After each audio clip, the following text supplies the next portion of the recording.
good to be here with you all, my fellow ministers, my fellow theologians. Thanks for taking this journey of preaching with me.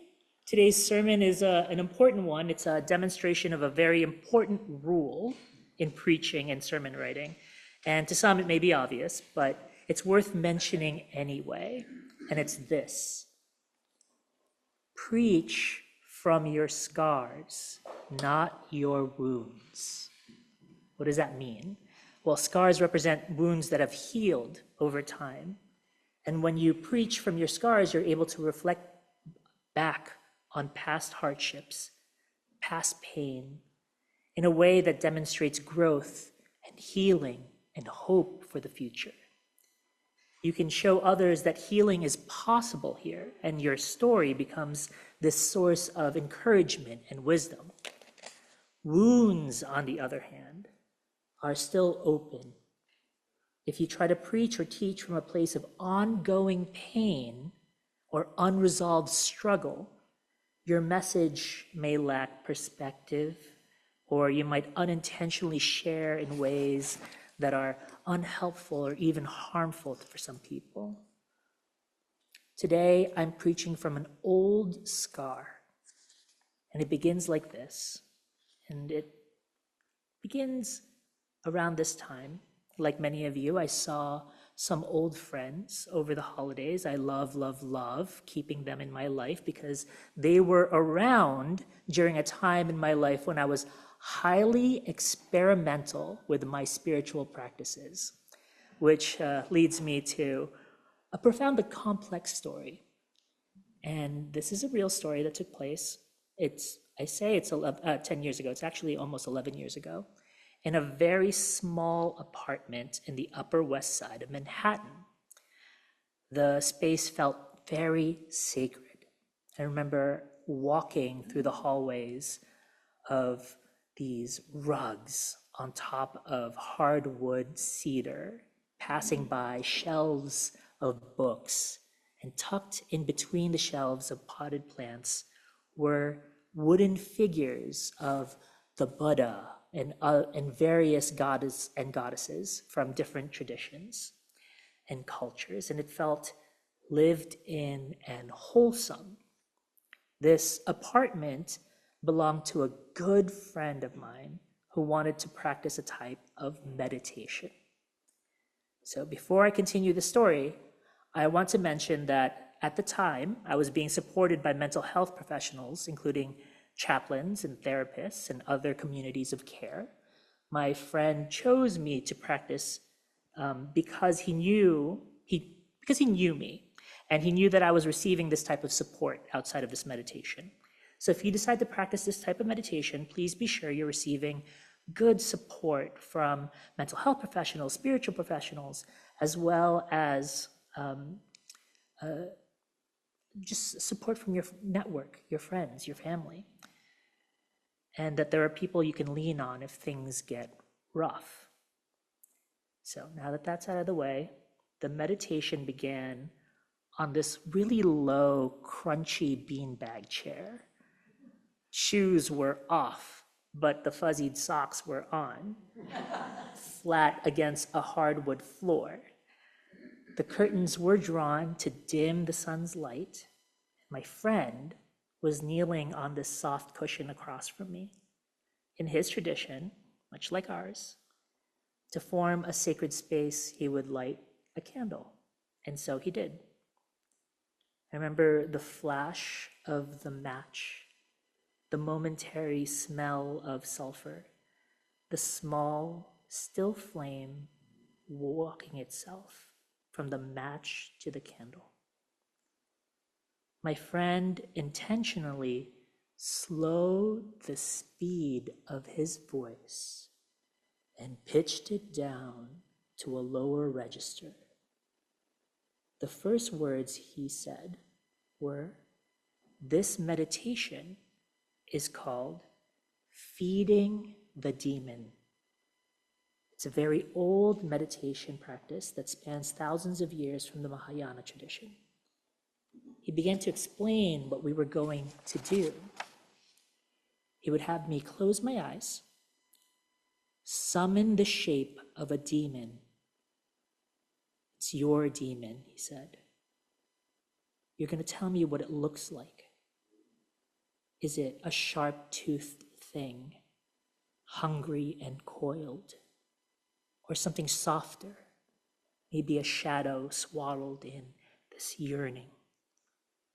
This demon is buried within you.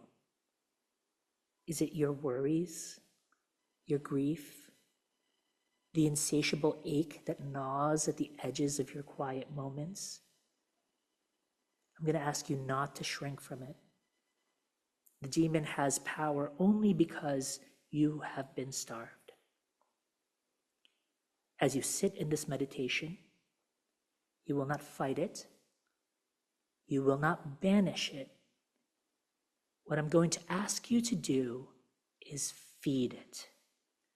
Offer the demon what it craves in the spirit of generosity. You're going to ask, is it thirsting for security? Are you drenching it in cool waters of assurance? Does it devour your perfectionism, gnashing at your every flaw? Hand it your imperfections, one by one, like fruit. Let the demon feast until it is full, and then watch how it changes as you offer what it has always wanted but never received. The intimate and startling thing you will notice is as you feed the demon, it softens, it shrinks. The sharp edges of it blur into something almost tender and familiar. The demon, you see, was never truly your enemy. It was part of you, twisted and starving, but aching to be seen, aching to be acknowledged. Now, after understanding the purpose of this meditation, I consented to move into a meditative state with him, closing my eyes, dropping lower and lower, leaning on my years of practice in meditation, into the familiar space where all my meditations begin, this soft place, a place where it was simultaneously dark, but the visions remained bright and clear. There was a voice in the distance, it's my friend's voice, and he said, "You will now meet your demon. You're going to give it a shape. What does it look like? What does it feel like? What is the texture of it and its temperament?" And an image began to form in front of me, shadows folding in on itself, a smoke that was concealing a silhouette of a figure, and my demon's eyes peered at me. Peering through this haze, and it stepped forward. I did not recognize its shape, but looking back, it was what some would call a fu dog, a traditional Chinese or Buddhist lion dog. They are figures. They're usually made of gold or stone, and you can find them in pairs guarding imperial buildings or special sacred places. It was large.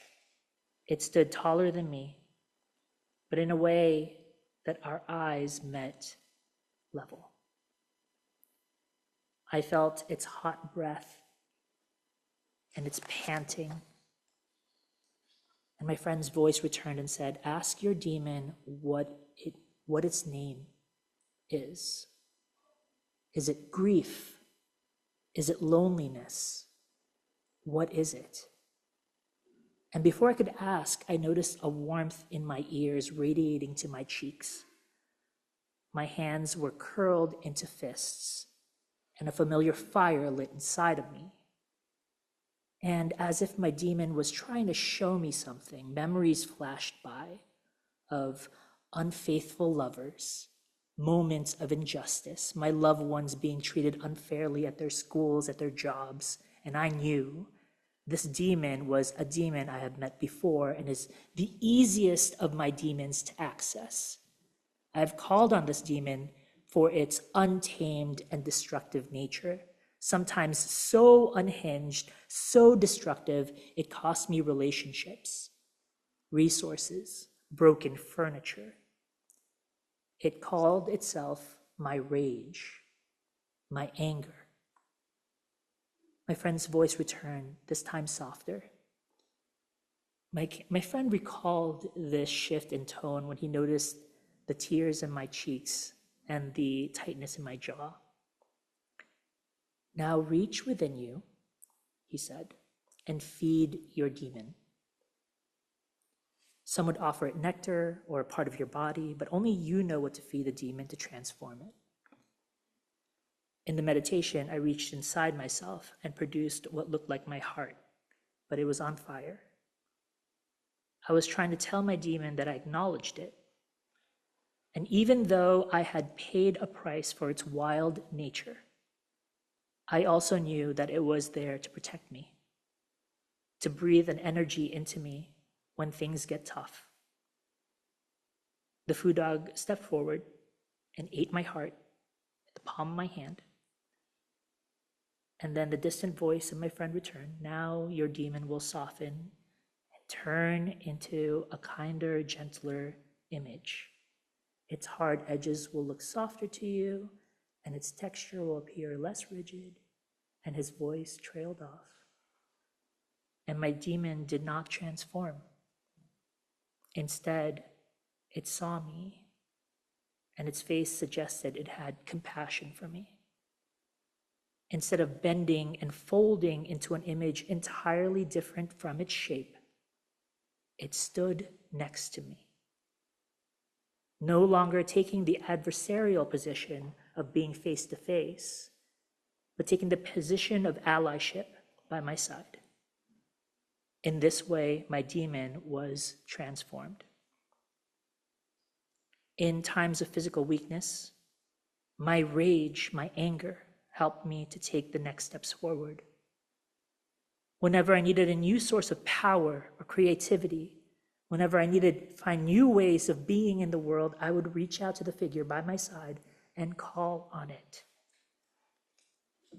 This meditation, feeding the demon, is at its core a meditation steeped in the duality of release and transformation.